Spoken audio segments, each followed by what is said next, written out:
कौन बनेगा नेता। नगर निगम के चुनाव पास आने वाले थे। पूरे कानपुर शहर में टिकट को लेकर मारामारी शुरू थी, लेकिन सबसे ज्यादा चर्चा में वार्ड नंबर 40 की सीट थी। वो इसलिए क्योंकि इस बार वहां की सीट महिला के लिए आरक्षित थी। अब सवाल ये था कि चुनाव लड़ेगा कौन। इससे पहले ठाकुर साहब वहां से पार्षद थे और इस बार उन्होंने अपनी पत्नी सीमा ठाकुर को टिकट दिलवाई और ठाकुर साहब की शान के कारण सीमा जी ने 20,000 वोटों से चुनाव जीत लिया। अरे बधाई हो सीमा भाभी, अब तो आप वार्ड की पार्षद बन गई हैं। अब तो हमारे काम आप ही करवाएंगी। अरे ये तो सिर्फ नाम की पार्षद बनी है, वो तो महिला सीट आ गई, वरना पार्षद तो मुझे ही बनना था। अब भले ही चेहरा इसका होगा, लेकिन पावर तो मेरी ही होगी। अरे वाह भाई साहब, क्या दिमाग लगाया है आपने भी। आइए आप लोग, खाना लगा दिया है सबके लिए। सीमा जी पार्षद बन चुकी थीं, फिर भी उनकी एक ना चलती। सारे काम ठाकुर साहब खुद ही संभाल लेते और जहां जरूरत पड़ती वहां सीमा जी का अंगूठा लगवा लेते। सीमा जी ज्यादा पढ़ी लिखी भी नहीं थी। एक दिन ठाकुर साहब और सीमा एक प्रोग्राम में जाते हैं। अरे ठाकुर साहब, आप आ गए। ओहो, पार्षद मैडम भी आ गई हैं। स्वागत है आप दोनों का। लगता है हमारे पार्षद फंड का सही इस्तेमाल हो रहा है। चलिए अब उद्घाटन करते हैं। ये लीजिए ठाकुर साहब कैची, आप ही सबसे पहले प्रवेश कीजिए। सब लोग आगे निकल जाते हैं और सीमा जी पार्षद होने के बावजूद भी पीछे खड़ी रह जाती हैं। वो देखती हैं कि वेलकम बोर्ड पर उनका नाम है, लेकिन महिला होने के कारण कोई उनका सम्मान नहीं कर रहा। अगले दिन एक आदमी उनके घर आता है। अरे ठाकुर साहब नमस्कार। कल ना हम नोटिस किए कि हमारा घर तो अवैध है और नगर निगम वाले उसे तोड़ने आ रहे हैं। अरे कुछ कीजिए ना ठाकुर साहब। देखो भाई, मैं तो ज्यादा कुछ कर नहीं सकता, पर अगर तुम सबकी जेब गर्म कर दो तो कुछ हो सकता है।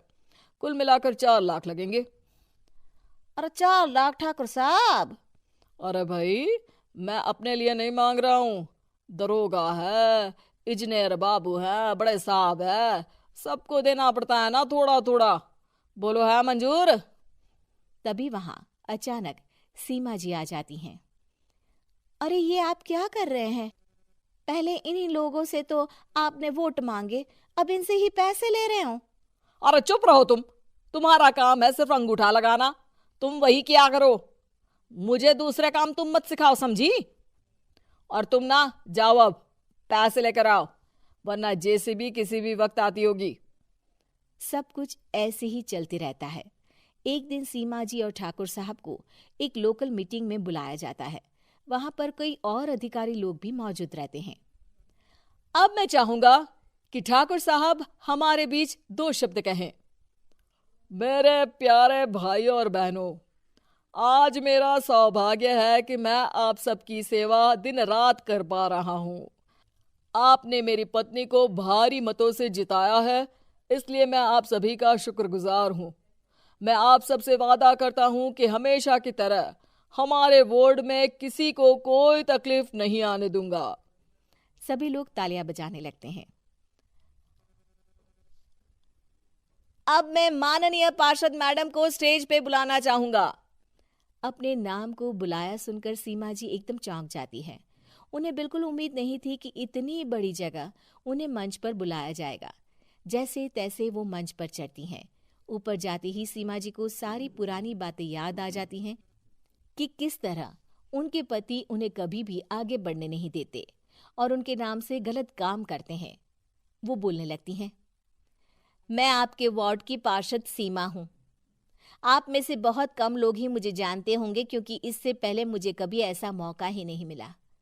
सारे मौके मेरे पार्षद पति यानी आपके ठाकुर साहब ही लेते रहे, लेकिन आज ये मौका मुझे मिला है तो मैं इसे ऐसे ही नहीं जाने दूंगी। मैं आपको ये बताना चाहती हूँ कि आपके ठाकुर साहब मेरे नाम की आड़ में गैर कानूनी काम करते हैं, जिस पर अंगूठों के निशान मेरे होते थे। इसीलिए मैं अपनी गलती मानती हूँ और आज अपने पद से इस्तीफा देती हूँ, ताकि आगे से कोई गलत काम ना हो पाए। अब फैसला आप सबके हाथ में है कि आप हमें क्या सजा देना चाहते हैं। सीमा जी की बातें सुनकर ठाकुर साहब के चेहरे का रंग उड़ जाता है और वो शर्म से मुंह नीचा करके वहां से चले जाते हैं और पद से इस्तीफा देकर ही सही सीमा जी अपने आप में आत्मविश्वास महसूस करती हैं।